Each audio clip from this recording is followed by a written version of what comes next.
saya mau kita pertama. Kali ini kita kedatangan narasumber yang spesial dari OSIS SMP Pusri. Nah, yang pertama ada pembina OSIS SMP Pusri yaitu Memeta Rismawati.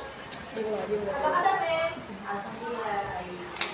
Nah, teman-teman semua, Memeta Rismawati ini sebelum menjadi pembina OSIS di SMP Pusri juga pernah menjadi pembina pramuka dan pembina UKS di tempat pengajar sebelumnya. Selain Memeta, kita kedatangan tamu yang penting juga dari OSIS yaitu Ketua OSIS SMP Pusri, Muhammad Khairul Azam. Oke, Mem. Pertama-tama, gimana pertamanya Mem masuk SMP Pusri? Awal mulanya gimana? Oke, Memeta masuk ke SMP Pusri itu awalnya tahun 2009.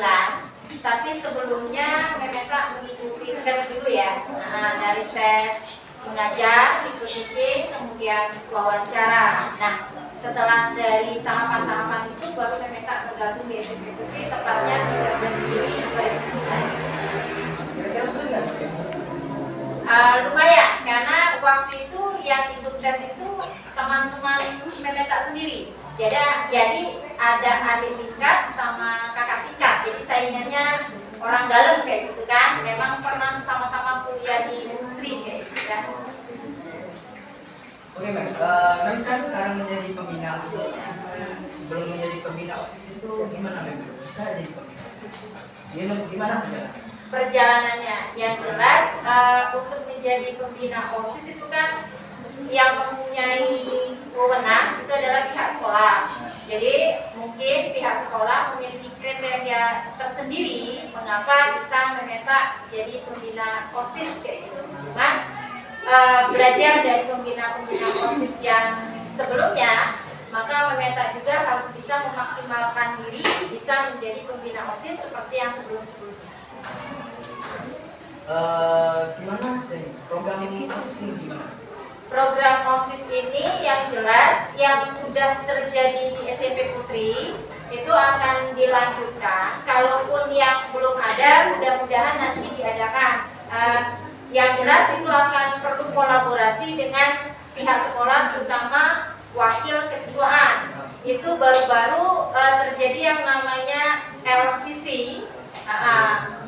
Lomba-lomba, salah satunya LCC, kemudian ada menggambar, kemudian hafalan ayat pendek. Nah, itu juga didukung oleh pihak sekolah. Kalau tidak didukung dengan pihak sekolah itu juga tidak akan terjadi. Kalau menurut Mem sendiri, OSIS itu apa sih dan bagaimana pandangan Mem ke OSIS ini? Yang jelas OSIS itu merupakan organisasi bagi peserta didik khususnya SMP agar mampu menyalurkan bakat mereka di bidang OSIS dengan aktif ikut menjalankan kegiatan-kegiatan yang dilaksanakan oleh OSIS. Karena kalau anggota dari OSISnya itu tidak saling support, maka kegiatan OSIS itu tidak bisa berjalan secara lancar atau sukses. Kayak contoh pagi tadi kan kita pelaksanaan Isra Mi'raj ya. Nah, itu kalau tidak ada dukungan dari anak-anak OSIS untuk membersihkan lapangan, kemudian melengkapi fasilitas yang dibutuhkan, itu tidak akan terjadi kayak gitu kan. Tapi tadi alhamdulillah lancar dan terjadi sesuai dengan keinginan kita bersama. Nah, tadi kan Memeta sudah menyampaikan pandangannya mengenai OSIS. Nah, untuk Azam sendiri nih, gimana pandangan Azam terhadap OSIS ini? OSIS itu organisasi atau tempat untuk mengembangkan kemampuan organisasi, sosialisasi, dan kepemimpinan siswa. Itu juga tanggung jawab untuk mengkoordinasi kegiatan-kegiatan di sekolah seperti kelas meeting dan ya pokoknya semua tentang OSIS kalau ada apa-apa. Nah, kalau gimana sih perasaan Azam saat terpilih menjadi ketua OSIS itu?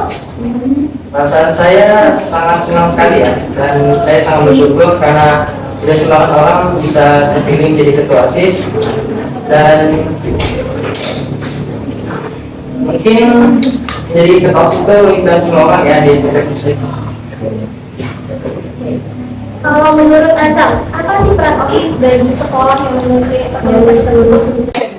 OSIS itu sebagai tempat wadah untuk mengembangkan kemampuan organisasi, sosialisasi, dan terutama sifat kepemimpinan siswa.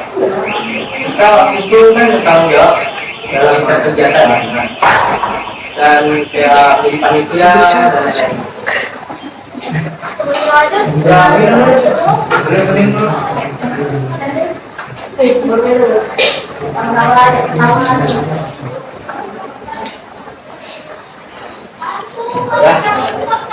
Oke, visi misi dari OSIS ini apa? visinya itu menjadikan OSIS sebagai organisasi yang mandiri, tampil, dan bertakwa dengan melandasan nilai-nilai Pancasila, serta menjadikan OSIS sebagai sarana untuk menampung inspirasi dan aspirasi para siswa dalam berbagai kegiatan. Untuk fungsinya, satu, menjalin hubungan baik dengan seluruh keluarga sekolah, terutama kepada guru dan anggota OSIS itu sendiri. Dua, membuat program kewirausahaan guna membangun atau membentuk pribadi para siswa yang akhlak dan disiplin. Dan yang ketiga, menumbuhkan kerjasama dan kebersamaan. Oke dong, gimana OSIS ini untuk membentuk para anggotanya, karakter anggota?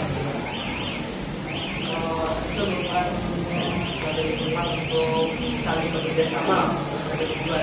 Jadi ada anak-anak yang itu kompak, solid. Kegiatan apa aja ya biasanya?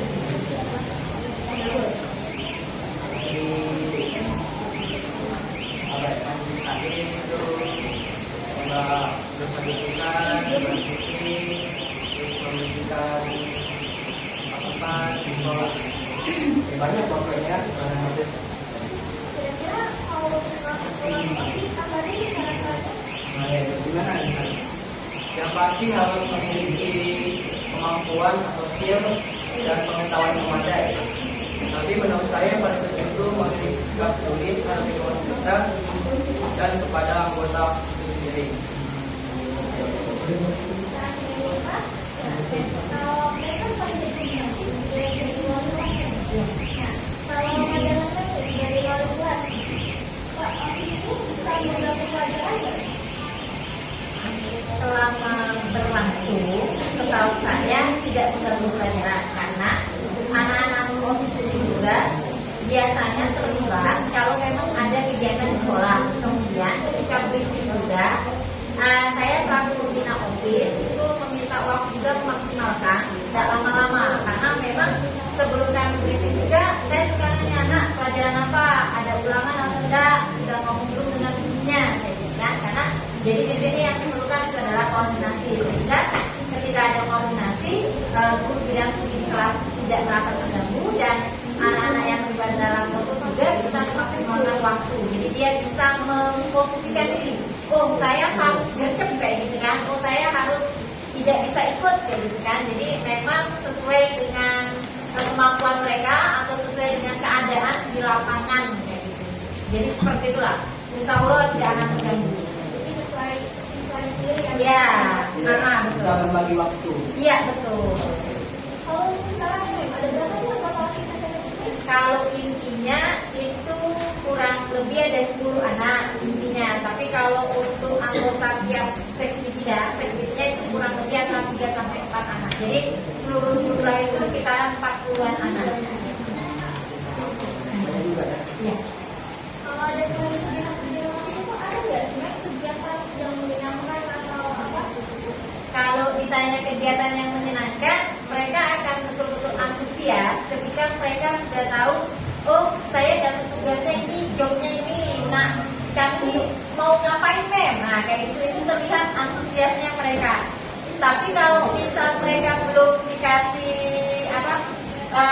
job deskripsinya atau belum tahunya, mereka akan selalu bertanya. Jadi kami ini mau seperti apa, mau ngapain kayak gitu. Tapi setelah dapat mereka kemudian selain terlihat antusias, mereka juga ketika melaksanakan tugas itu bisa bertanggung jawab. Nah,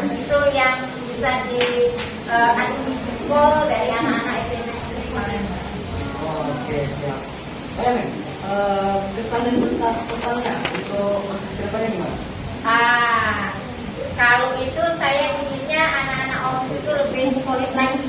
Jadi kalau mereka ada tugas atau ada kegiatan, mereka saling dukung, saling support. Kemudian keinginannya juga mereka kedepannya lebih kompak lagi, kemudian lebih semangat lagi. Jangan sampai di tengah jalan mereka menyerah kayak gitu. Rencana program untuk bulan ke depannya gimana? Kalau bulan ke depan itu kita akan melaksanakan puasa. Mungkin nanti ada kolaborasi dengan pihak MP yang melibatkan anak-anak OSIS. Itu biasanya ada yang namanya pesantren Irak. Nah, bulan depan insya Allah. Iya, nah itu jadi masuk di segmennya tentang keagamaan. Nah, kalau menurut kalian gimana sih tanggapan mereka terhadap kinerja atau kegiatan yang seperti ini? Kalau masalah kinerja perlu selalu disemangati. Nah, mereka kan anak-anak SMP tuh, namanya anak-anak SMP kalau tidak dipancing, dikasih tahu, mana mereka akan tahu mau ngapain kayak gitu. Nah, jadi perlu dirangkul terus.